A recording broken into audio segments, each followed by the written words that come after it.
Triple పై third degree కేసులో IPS అధికారి సునీల్ నాయక్ ముందస్తు బెయిల్ పిటిషన్ పై ఏపీ హైకోర్టు విచారణ వేసింది. జూలై 3కి వాయిదా పడింది. అయితే విదేశాల్లో ఉన్నందున జూలై 15కు విచారణ వాయిదా వేయాలని న్యాయవాది కోరారు. అయితే జూలై 3కు విచారణను వాయిదా వేస్తున్నట్లు ఏపీ హైకోర్టు ప్రకటించింది.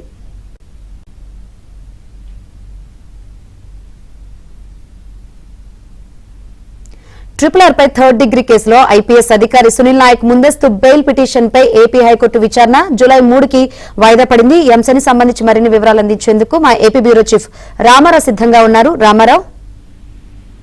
శంకరి నర్సాపురం మాజీ ఎంపీ, ప్రస్తుత ఏపీ అసెంబ్లీ డిప్యూటీ స్పీకర్ రఘురామకృష్ణరాజుపై థర్డ్ డిగ్రీ కేసులో ఐపీఎస్ అధికారి సునీల్ నాయక్ ముందస్తు బెయిల్ పిటిషన్ పై విచారణ జూలై 3కి వాయిదా పడింది. నిన్న సాయంత్రం ఈ పిటిషన్ పై విచారణ జరిగిన సమయంలో హైకోర్టు తీవ్ర వ్యాఖ్యలు చేసింది.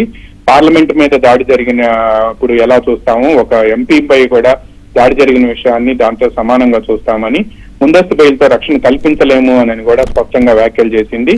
మీ క్లయింట్లను లొంగిపోమనండి, లేకపోతే ముందస్తు బెయిల్ పై ఆర్గ్యుమెంట్స్ వినిపించండి అని చెప్పి కోరింది. ఈ నేపథ్యంలోనే నిన్న ఆయన తరపు న్యాయవాది ఈ రోజు ఉదయం లోపు తన క్లయింట్ తో మాట్లాడి అసలు అన్ని విషయాలు రేపు ఉదయం కోర్టుకు వివరిస్తారని చెప్పారు. ఈ నేపథ్యంలోనే సునీల్ నాయక్ తరపున వాదించేందుకు supreme court senior counsel Kapil Sibal వస్తారని చెప్పి ఆయన తరపు జూనియర్ న్యాయవాది ఈ రోజు హైకోర్టులో ఈ ఆర్గ్యుమెంట్స్ ప్రారంభం కావాలని చెప్పారు.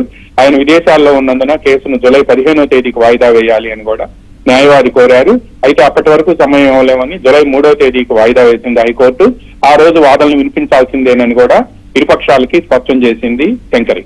Right, thank you Ramarao.